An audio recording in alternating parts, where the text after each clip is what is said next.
नमस्कार, स्वागत है आप सभी का। मैं हूं आपके साथ शैलजा त्यागी। खबरों की शुरुआत करते हैं। कोंडागांव में कांग्रेस पार्टी की ओर से संगठन सृजन अभियान कार्यक्रम के तहत संपूर्ण देश भर में जिलाध्यक्षों का चयन हो रहा है। प्रदेश में पर्यवेक्षकों की ओर से जिला ब्लॉक स्तर पर आकर रायशुमारी की गई, जहां पर 28 नवंबर को 41 जिलाध्यक्षों की सूची जारी हुई, जिसमें AICC ने कोंडागांव कांग्रेस जिलाध्यक्ष की कमान रवि घोष के हाथों सौंपी और रवि घोष इससे पहले 2 बार जिलाध्यक्ष की जिम्मेदारी संभाल चुके हैं।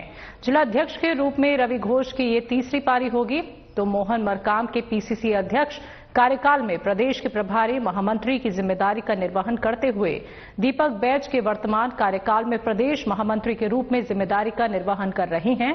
तो रवि घोष को संगठन की जिम्मेदारियों के साथ साथ निर्वाचित जनप्रतिनिधि के रूप में भी काम का लंबा अनुभव रहा है।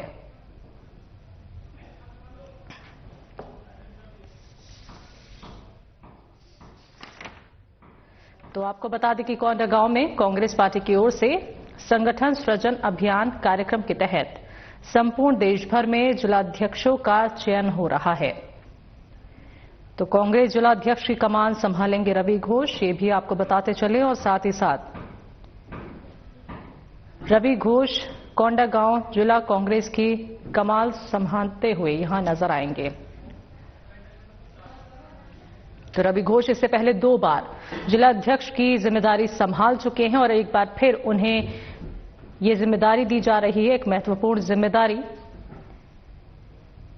तो दीपक बैज के वर्तमान कार्यकाल में प्रदेश महामंत्री के रूप में जिम्मेदारी का निर्वहन कर रहे हैं। रवि घोष को संगठन की जिम्मेदारियों के साथ साथ निर्वाचित जनप्रतिनिधि के रूप में भी काम का लंबा अनुभव रहा है और इसी के मद्देनजर रवि घोष कोंडागांव जिला कांग्रेस की कमान अब संभालेंगे।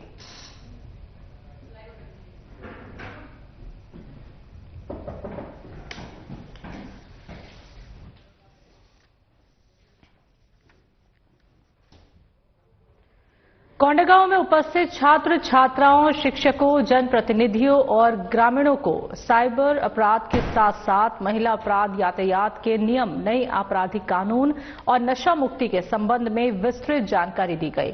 तो पुलिस अधीक्षक जिला कोंडागांव पंकज चंद्रा के निर्देशन में नए आपराधिक कानून, महिला अपराध, यातायात नियम, नशा मुक्ति और विशेष तौर पर साइबर अपराध के बारे में लोगों को जागरूक किया गया। और इस जागरूकता अभियान में DAV स्कूल बेलगांव के छात्र, NSS कार्यक्रम अधिकारी भी, वृंदाधर नरोजी, NSS के तमाम लोग उपस्थित रहे।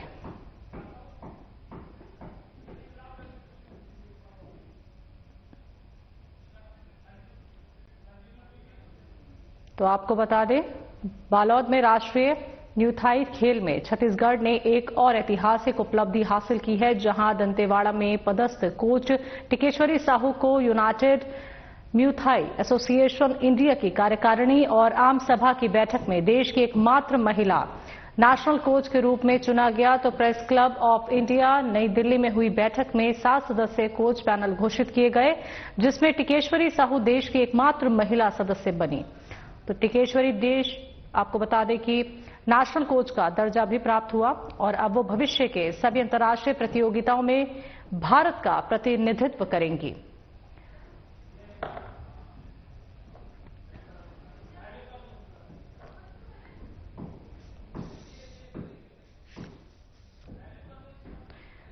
तो पुलिस ने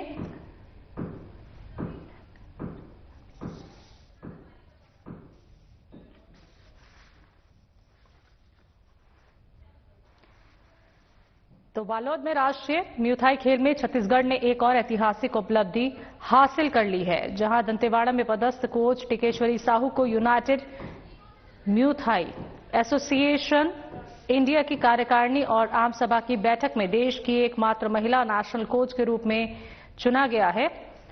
तो टिकेश्वरी साहू देश की एकमात्र महिला सदस्य बनी हैं। टिकेश्वरी देश की पहली महिला म्यूथाई अंतर्राष्ट्रीय पदक विजेता हैं।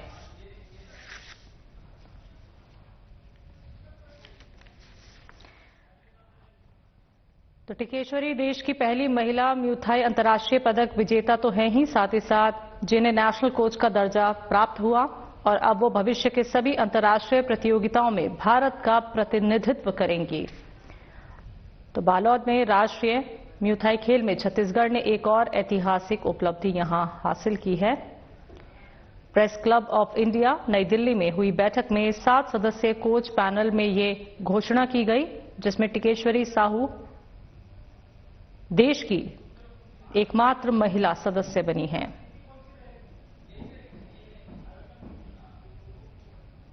तो दंतेवाड़ा में पदस्थ कोच टिकेश्वरी साहू को यूनाइटेड म्यूथाई एसोसिएशन इंडिया की कार्यकारिणी और आम सभा की बैठक में महिला नेशनल कोच के रूप में चुना गया है।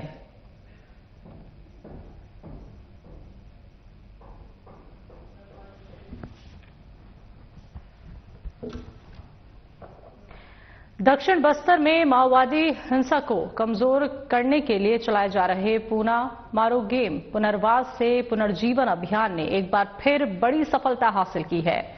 बदलावाट की इस पहल के तहत 65 लाख रुपए के इनामी समेत 27 सक्रिय माओवादी और 10 मिलिशिया सदस्य यानी कुल 37 नक्सलियों ने आत्मसमर्पण कर मुख्यधारा में लौटने का निर्णय लिया है। ये कदम क्षेत्र में स्थायी शांति और सामाजिक परिवर्तन की दिशा में महत्वपूर्ण माना जा रहा है और वहीं आत्मसमर्पित माओवादी कई वारदातों और गतिविधियों में शामिल रहे हैं और जिनमें ग्राम गोमपाड़, जंगलपान।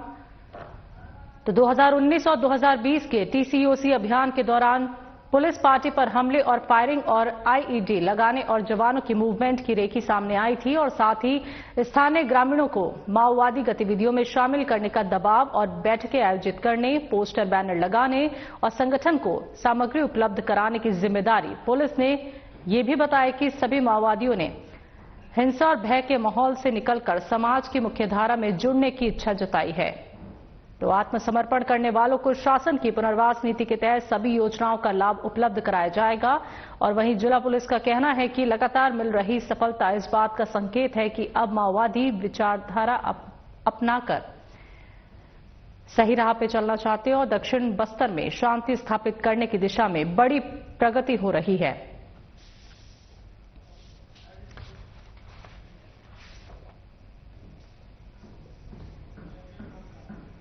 तो दक्षिण बस्तर में माओवादी हिंसा को कमजोर करने के लिए चलाए जा रहे पूना मारो गेम पुनर्वास से पुनर्जीवन अभियान ने एक बार फिर ये बड़ी सफलता हासिल की है। तो 10 मिलिशिया सदस्य यानी कुल 37 नक्सलियों ने आत्मसमर्पण कर मुख्यधारा में लौटने का निर्णय लिया है। आत्मसमर्पण करने वालों को शासन की पुनर्वास नीति के तहत सभी योजनाओं का लाभ उपलब्ध कराया जाएगा और वहीं जिला पुलिस का कहना है कि लगातार मिल रही सफलता इस बात का संकेत है कि अब माओवादी विचारधारा अपना प्रभाव खो रही है और दक्षिण बस्तर में शांति स्थापित करने की दिशा में ये बड़ी सफलता हो रही है। तो बदलावाट की इस पहल के तहत 65 लाख रुपए के इनामी समेत 27 सक्रिय माओवादी और 10 मिलिशिया सदस्य यानी कुल मिला के कहा जाए 37 नक्सलियों ने यह आत्मसमर्पण का निर्णय लिया है।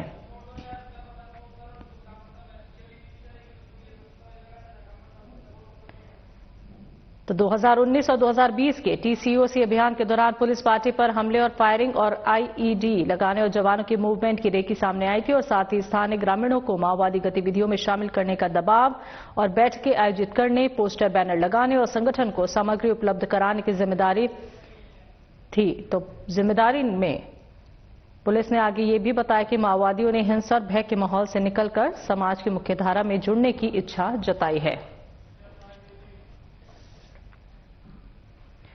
कोंडागांव कलेक्टर नुपुर राशि पन्ना के निर्देश अनुसार मुख्य चिकित्सा और स्वास्थ्य अधिकारी डॉक्टर आर के चतुर्वेदी के मार्गदर्शन पर सभी 5 विकास खंड के मितानिनों का पंचायत और विभागीय स्तर पर सम्मानित किया जा रहा है। इसी को लेकर विकास खंड कोंडागांव के अंतर्गत सेक्टर बमहनी के आश्रित केंद्र संबलपुर, बमहनी, बोरगांव, कार्यकाटा, हंगवा के 51 मितानिनों और 4 मितानिन प्रेरक का सम्मान स्वास्थ्य परिवार बमहनी के अधिकारी कर्मचारियों द्वारा सम्मान कार्यक्रम का आयोजन किया गया। कार्यक्रम में सेक्टर के medical officer doctor Rinku Markam, प्रभारी कृष्णा पटेल और पर्यवेक्षक संजय नायडू ने संयुक्त रूप से बताया कि मितानिन सम्मान दिवस 23 नवंबर को प्रदेश स्तर पर मनाया जाता है और इसी के तहत सम्मान कार्यक्रम हर साल उक्त तिथि में मनाया जाता है। मितानिन कार्यक्रम वर्ष 2004 में प्रारंभ किया गया, जिसका मुख्य उद्देश्य दूरस्थ ग्रामीण अंचल के ग्राम पारा टोले की जागरूक और शिक्षित इच्छुक महिला को चयनित कर स्वास्थ्य कार्यक्रम की जानकारी के साथ प्रशिक्षित किया गया, ताकि वो अपनी निःशुल्क सेवा समाज को दे सके। तो आज वर्तमान समय में विभाग व समाज में अपनी छवि एक समाज सेविका के रूप में पहचान बनाई है। उनकी सेवा भावना से विभाग में भी बेहतर परिणाम स्वरूप विभाग के कार्यक्रम में प्रोत्साहन राशि दिए जाने लगा है, और जिससे वो अपनी आर्थिक स्थिति सुदृढ़ कर समाज में और भी स्वास्थ्य के प्रति बेहतर कार्य कर सके। तो आज स्वास्थ्य विभाग के साथ साथ अन्य विभाग के कर्मचारी अधिकारी भी किसी न किसी कार्य के लिए मितानिन दीदियों को दायित्व सौंपते हैं। इनके सेवा भावना को सम्मानित करने के लिए शासन प्रशासन द्वारा वर्ष 2011 से 23 नवंबर को प्रति वर्ष पंचायत और स्वास्थ्य विभाग के द्वारा ब्लॉक और सेक्टर स्तर पर भी सम्मानित किया जाता है।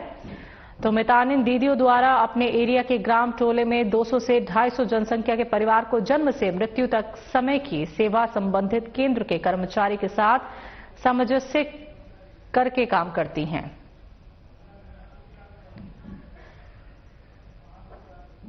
तो बढ़ते हैं अगली खबर की तरफ। आपको बता दें, कोंडागांव नगर पालिका क्षेत्र में आवारा कुत्तों को एंटी रेबीज वैक्सीनेशन के लिए अभियान शुरू किया गया है।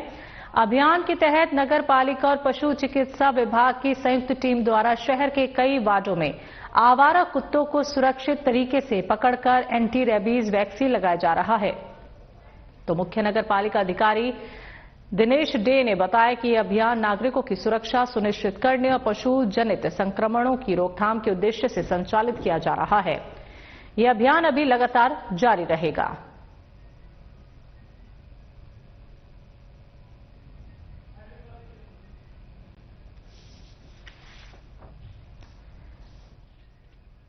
तो पशु जनित संक्रमणों की रोकथाम के लिए यह अभियान चलाया जा रहा है। तो कोंडागांव नगर पालिका क्षेत्र में आवारा कुत्तों को एंटी रेबीज वैक्सीनेशन के लिए यह अभियान शुरू किया गया। अभियान के तहत नगर पालिका और पशु चिकित्सा विभाग की संयुक्त टीम द्वारा शहर के कई वार्डों में आवारा कुत्तों को सुरक्षित तरीके से पकड़कर उन्हें एंटी रेबीज वैक्सीन लगाया जा रहा है।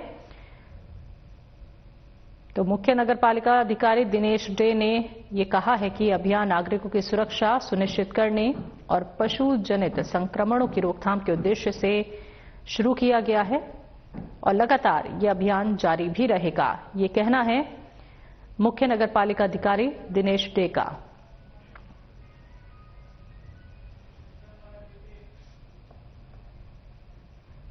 स्वामी आत्मानंद शासकीय उत्कृष्ट अंग्रेजी माध्यम विद्यालय दही कोंगा में प्राचार्य त्रिनाथ प्रसाद जोशी के मार्गदर्शन में फूड कार्निवाल आनंद मेले का आयोजन किया गया, जिसमें संस्था के छात्र छात्राओं ने कई तरह के खाद्य व्यंजन सामग्रियों को खुद अपने हाथों से बनाकर स्टॉल लगाया।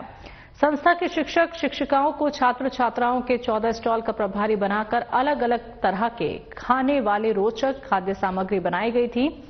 बच्चों के द्वारा बनाए गए व्यंजनों को संस्था के बच्चों, शिक्षक शिक्षिकाओं और पालकों ने रसास्वादन कर जमकर तारीफ की।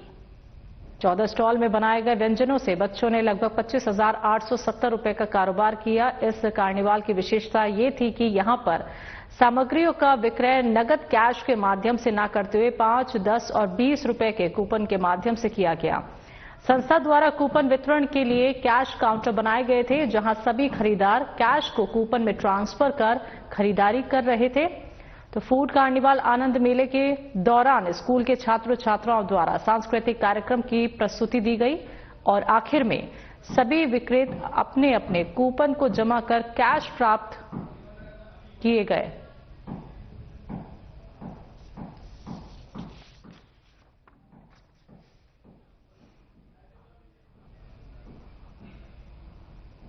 तो स्वामी आत्मानंद शासकीय उत्कृष्ट अंग्रेजी माध्यम विद्यालय दही कोंगा में प्राचार्य त्रिनाथ प्रसाद जोशी के मार्गदर्शन में एक फूड कार्निवाल आनंद मेले का आयोजन किया गया, जहां पे तमाम तरीके के स्टॉल लगाए गए।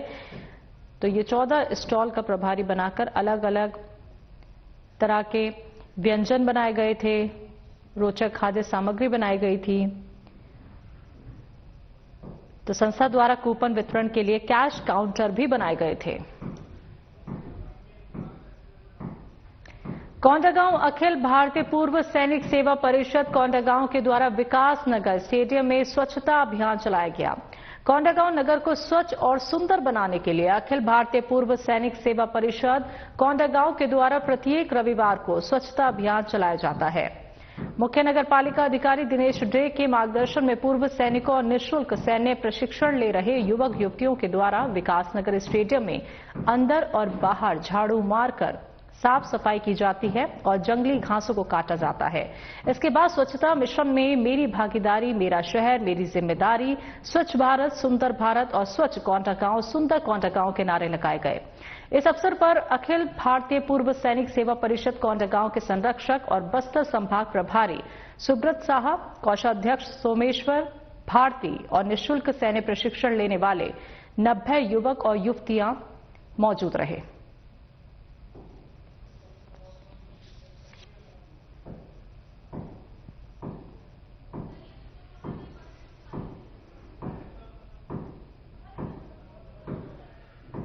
तो कोंडागांव अखिल भारतीय पूर्व सैनिक सेवा परिषद कोंडागांव के द्वारा विकास नगर स्टेडियम में स्वच्छता अभियान चलाया गया। तो हर रविवार को यह अभियान चलाया जाता है।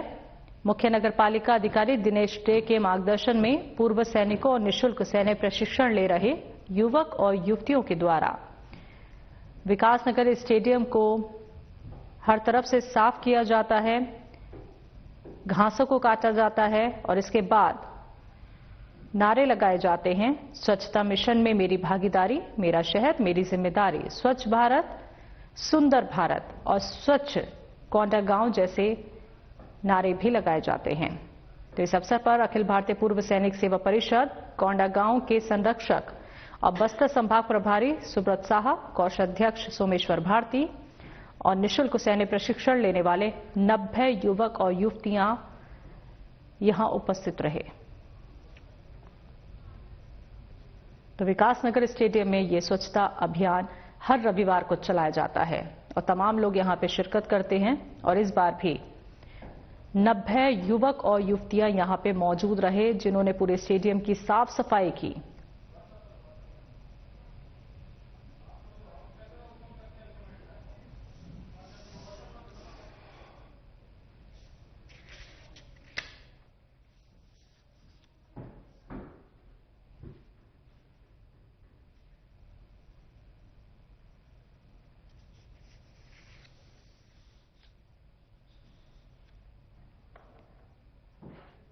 तो हर रविवार ये स्वच्छता अभियान चलाया जाता है और तमाम युवक युवतियां यहां पे शामिल होते हैं स्वच्छता अभियान में।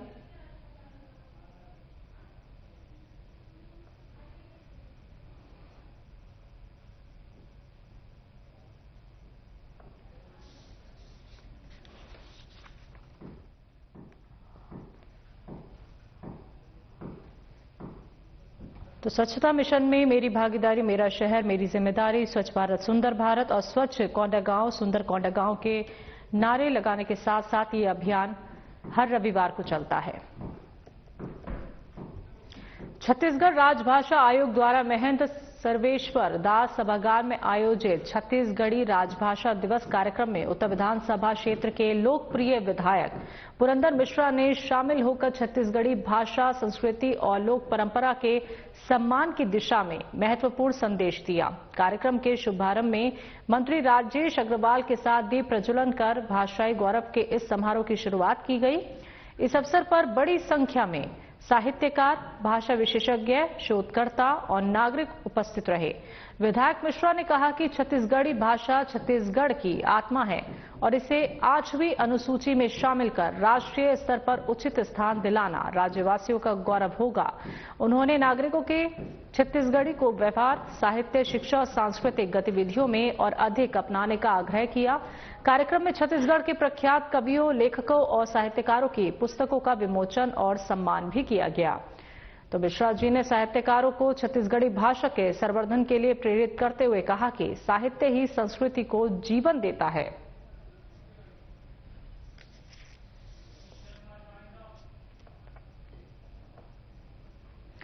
छत्तीसगढ़ की खबरों में अभी के लिए इतना ही। मुझे दीजिए इजाजत। नमस्कार।